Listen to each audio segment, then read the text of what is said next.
un convoi ferroviaire particulier fait son entrée en gare de triage de Nîmes. Le 2e régiment étranger d'infanterie réceptionne ses premiers VBCI, véhicules blindés du combat d'infanterie. Mais aujourd'hui, on accueille un train militaire que vous voyez juste derrière moi. Il a 17 VBCI en total. Et c'est une opération qui va durer environ 2 ou 3 heures pour le déchargement.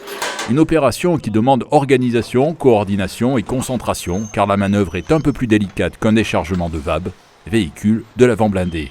Les gabarits, les VBCI les plus grandes, en largeur. Donc comme les autres véhicules, comme vous voyez, il n'y a pas beaucoup, il y a 2-3 cm pour les descendre des trains. Donc il faut plus d'attention. 8e régiment à recevoir ce matériel, le 2e REI a profité de l'expérience des autres unités dotées pour optimiser la formation des équipages.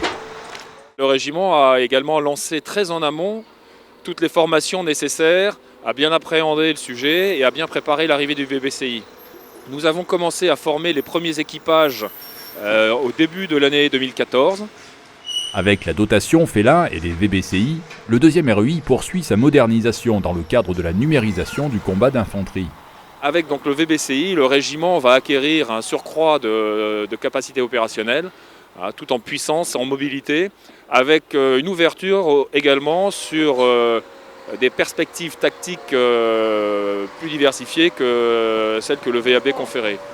Pour escorter les VBCI via l'espace urbain nîmois, un peloton de circulation du 503e régiment du train est sollicité. Actuellement, là, je suis avec une patrouille de circulation, donc composée d'un PVP en tête de convoi qui guide et un PVP à l'arrière du convoi qui est en mesure de relayer l'information à l'avant via les transmissions et d'intervenir sur des pannes.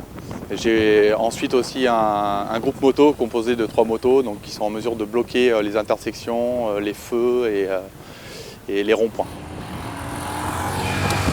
Les légionnaires du 2e REI vont pouvoir s'entraîner rapidement avec leur VBCI sur les collines nîmoises grâce à la proximité immédiate du camp militaire des Garrigues.